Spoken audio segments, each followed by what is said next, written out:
I truly think Ariel is like part of what makes your whole vibe out on the competition floor like so enjoyable to watch, as John was saying, but also so relatable.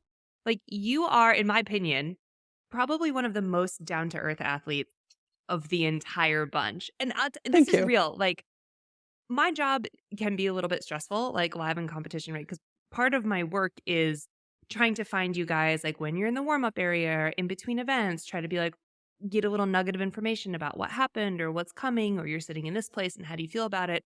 And not everyone is entirely approachable. Everyone is super, super kind and loving and warm. But in the moment, I respect that some athletes really do have blinders on. And when they're in the warm up area, you don't want to talk to them, or you kind of understand over the years who to approach and who not to, and when to talk Right. to coach versus the athlete themselves.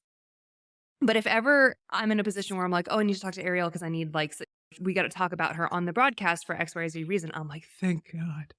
Because I'm never stressed trying to come and find you because out of everyone, you're always like, "Hey, what's up? Do you wanna chat?" And I'm like, "I don't know, shouldn't you be warming up or Warm it up. stretching or, like, doing something? Right. How are you doing?" And I don't think I've Oh, ever spent as much time with an athlete talking about myself, because 'cause you're like, "Well, how are you? And how's your kid? oh, And, like, what are you guys doing?" And I'm like, "I'm great. Wait. We're supposed to be talking about you. I have questions for you." And I it's just love a that. lovely feeling to be able to be just so easily relatable to you and what you're doing out there on the competition floor as an elite athlete, but also, like, I don't know, just as a reflection of who we all are in the Yeah. community out in our affiliates every single day. And so I would love to know from you, how have you been able to maintain that balance of mentality? Like when to turn it on and to charge forward and put your blinders on and be in competition mode. But that seems really small in Yeah. comparison to you just like being level headed and taking it all in, being grateful and being just open to Thank you. whatever happens. Yeah. How do you find that balance? Well, part one, and then I'll get back to that. We went back and watched the games, and Nikki, you are so good at announcing. Oh my When you god. went before, I'm like, how does she enunciate so well and make sense with all of it? And then 3, 2, 1, go, the event happened. I've never seen that side of you because I'm always on the floor about to go. So I was very impressed. Thank you But so much. I just black out. I don't know. I have it all in my head and then the light comes on the camera and I black out and I hope I said it right and then no, I'm like, it was it was great. But I think CrossFit is amazing, but I think sometimes people backstage can take it a little bit too seriously, take it too hard, put too much pressure on themselves.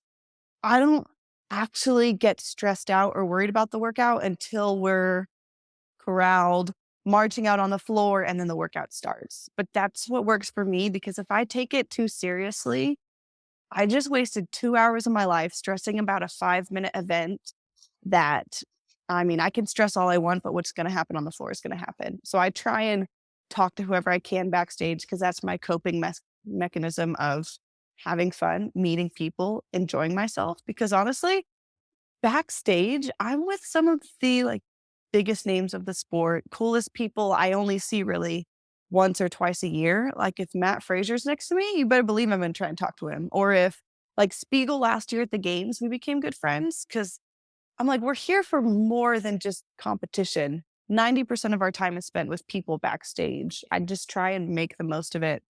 I enjoy it. Sometimes people don't really want to talk back. And I'm like, same with you. I'm like, okay, I read the room. I'll let you focus. I was like, but I don't really like to warm up either. So, like, I get focused on the floor when I need to be.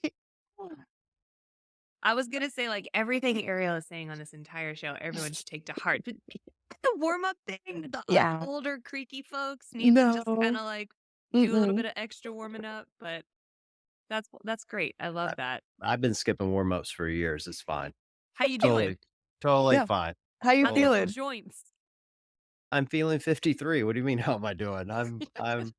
Which is interesting, like, you're back there with, like, 17-year-olds competing. Yeah. Yeah. Like, the women's, division has changed so much in the last couple of years. You've got all these teens coming up, and then you've got some of the veterans and the Spiegels of the world, like, it's a really interesting to me.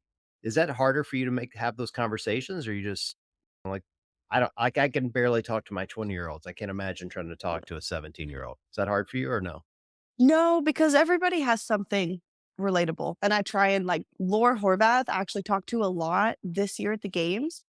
And like, I don't have much in common with Laura, but man, you just like ask about like, what are you doing after this? And then it just opens the door. The 17-year-olds do take it very seriously. So they usually don't want to talk as much. And I can read the room and read the vibe and encourage them when needed or smile at them when they need it. But like, they're not they're not like chatty backstage like I am or Emily is and some of them. But the funniest thing was on the podium, it was me, Laura, and Emma. And I noticed they did not give Emma a bottle of champagne to pop. Right.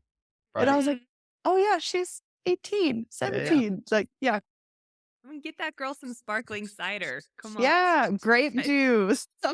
Something. I watched Laura open the bottle onto her kind of, and she was like In the very face. Right. uncomfortable. She was like, Yeah. no, I shouldn't be. No, no, no. Uh, See, yeah.